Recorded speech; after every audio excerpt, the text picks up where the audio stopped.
Imaginez que vous ayez réservé une excursion dans les jungles du Costa Rica. Tout à coup, vous tombez sur une énorme sphère de pierre, dont le diamètre fait presque 2 mètres. Comment diable est-elle arrivée là et que symbolise-t-elle? Vous interrogez immédiatement votre guide. Il n'est pas aussi étonné que vous, et vous explique qu'il y en a en fait plusieurs centaines disséminées dans le sud du pays. Ces mystérieuses sphères de pierre n'ont pas de nom officiel. Les habitants les appellent simplement Las Bolas, ce qui signifie boule en espagnol, tandis que les historiens les appellent les sphères d'Iquiz, du nom de la culture qui les a produites. Les scientifiques ont étudié les couches de sédiments de la Terre qui les entourent et estiment que les plus anciennes ont été fabriquées vers l'an 600 de notre ère et que les plus récentes datent de l'an 1000 de notre ère. De nombreuses sphères ont été déplacées après leur découverte initiale. C'est pourquoi les archéologues ont du mal à les dater avec précision. La culture d'Iquiz a complètement disparu peu après sa découverte par les Espagnols, au XVIe siècle. Contrairement aux Mayas et aux Aztèques, les mythes et légendes de ces peuples n'ont pas survécu et ne peuvent donc pas expliquer l'existence de ces mystérieuses sphères. Plus de 300 de ces boules ont été découvertes à ce jour, certaines mesurant moins de 2,5 cm de diamètre, les plus grandes mesurant jusqu'à 2 mètres de diamètre, plus hautes donc que la plupart des humains.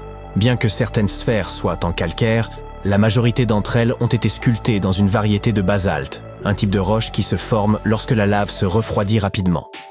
Certaines sphères pèsent jusqu'à 15 tonnes et, dans la plupart des cas, leur surface est lisse au toucher, bien qu'il existe des pièces plus rugueuses, généralement inachevées.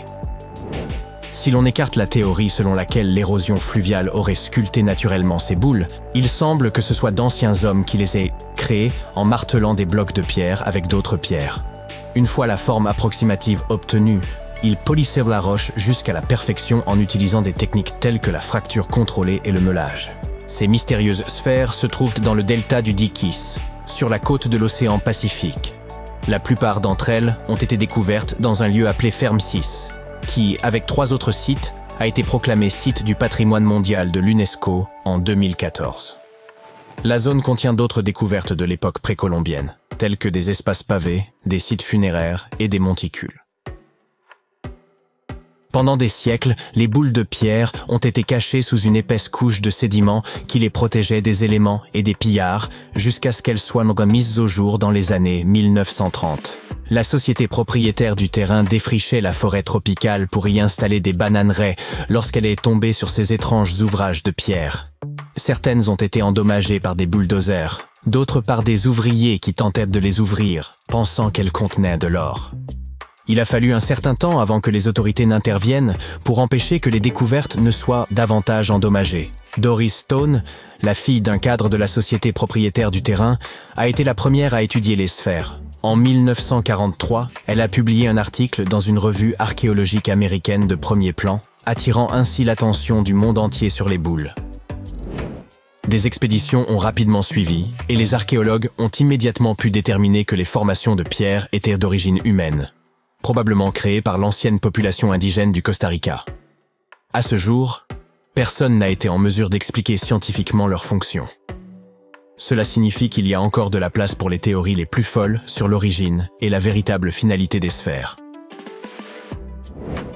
La théorie la plus populaire au sein de la communauté scientifique est que ces sphères de pierre servaient de décoration et de symboles sociaux, car nombre d'entre elles ont été retrouvées à proximité des habitations des chefs de tribu. Ces mêmes chefs étaient également enterrés avec certaines des plus petites boules. Ces sculptures étaient donc certainement associées au pouvoir d'une manière ou d'une autre.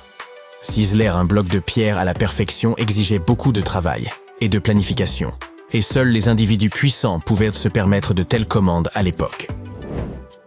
L'autre théorie la plus répandue est que les boules étaient utilisées pour l'observation astronomique. Les sphères individuelles représentaient des étoiles ou des planètes, formant comme une carte primitive du ciel nocturne. Comme elles étaient parfaitement rondes, il était facile de les faire rouler. Avant que la jungle ne les engloutisse, la région où elles ont été découvertes était une plaine alluviale plate, idéale pour faire rouler de grosses pierres. Une autre version de cette théorie suggère que les pierres étaient utilisées comme marqueurs de frontières, un peu comme les bornes modernes, qui sont elles aussi principalement faites de pierre.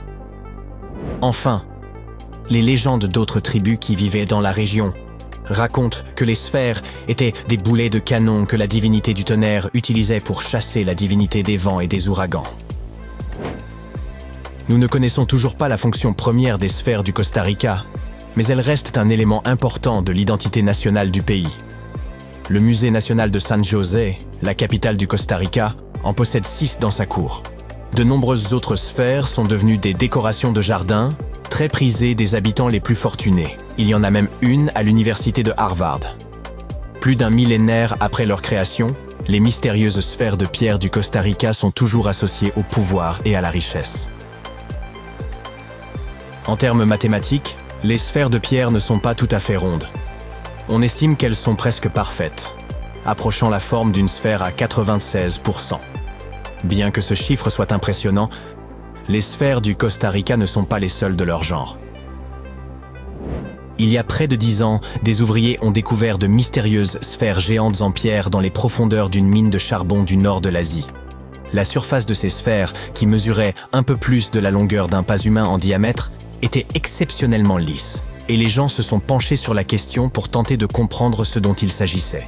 Certains étaient là persuadés que les boules venaient d'un autre monde, tandis que d'autres suggéraient qu'il s'agissait en fait d'œufs de dinosaures pétrifiés.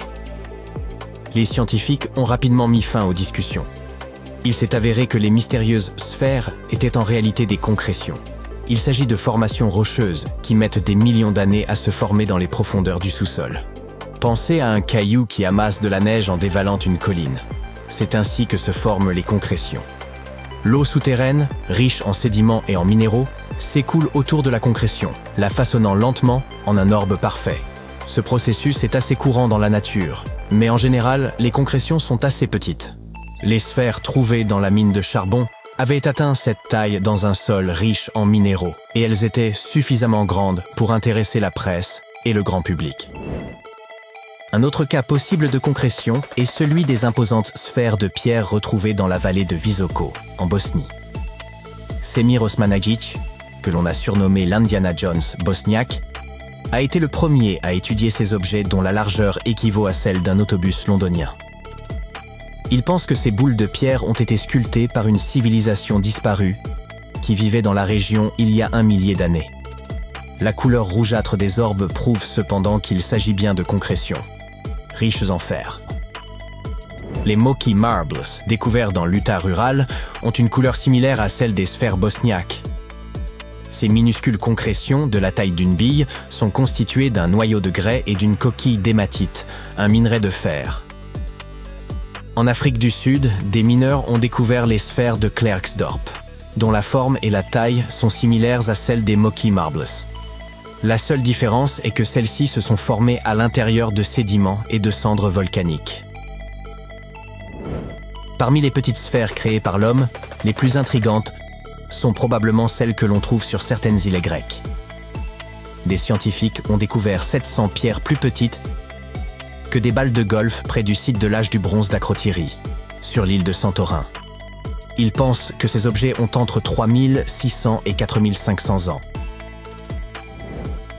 En comparant toutes les variations de taille et de couleur de ces pierres énigmatiques, les archéologues ont conclu qu'elles auraient pu faire partie du plus ancien jeu de société jamais fabriqué. Avec l'aide de l'intelligence artificielle, les scientifiques tentent aujourd'hui de comprendre les règles de ce jeu.